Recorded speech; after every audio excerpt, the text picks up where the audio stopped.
Hi folks, in this particular video I'll take you through the time periods in economics.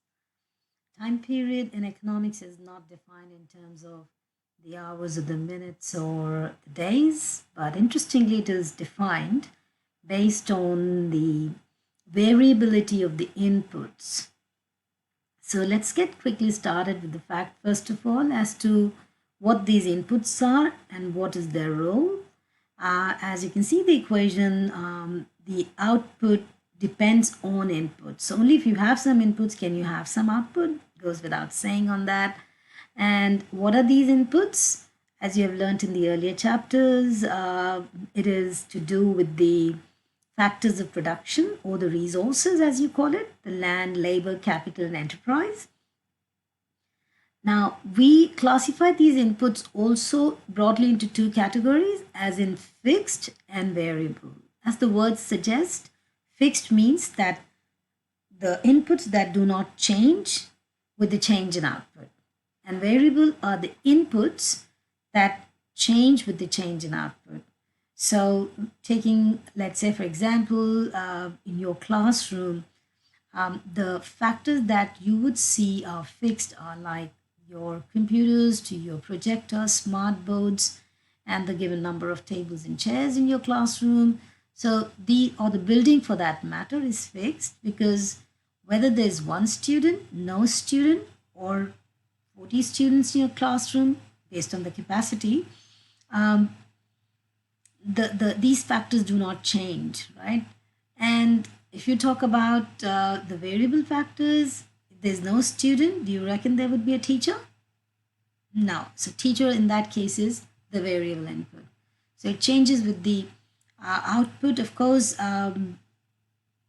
teacher is also not a very great perfect example in this case, but if I was to talk about the papers or the markers, obviously if there are more number of students, more papers would be used, and more of those variable factors would be used if there is a greater number of students.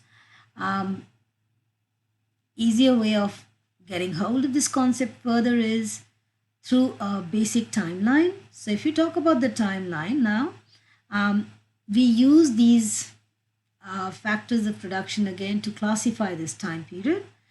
The market period is the period wherein no input is changed and thus the output remains fixed. And as you can see that the supply is perfectly inelastic, meaning if you can't change the inputs, as it was shown, if you can't change the inputs, you can't change the outputs. So in the market period, the supply is completely fixed. On the other end is the long run, wherein all the factors of production can be changed and thus the supply is relatively elastic. However, in between, as you can see, it is fixed and variable inputs that can be noted, and thus if there is even one fixed factor of production, it is considered to be short run. Now, you can learn this concept in yet another way. One is the simple timeline, as you can see here, all fixed, all variable. One side is market period, another is long run, in between is the short run.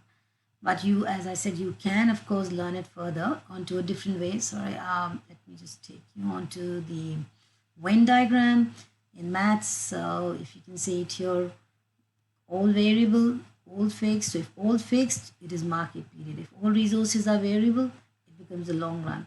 And in between is the time period, like the intersection part of it, where fixed and variable inputs are noted. That's called the short run. If you don't like math, if you just like basic English, simple language, you can remember this concept just by this. When nothing changes, as in no inputs change and thus no output changes, it is called the market period. But if you can change something, meaning if something changes, as in some inputs change and thus some bit of the output can change, we call it the short run.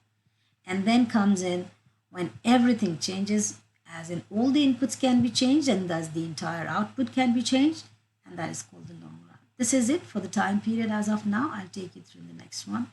In the next video, I'll take you through the costs.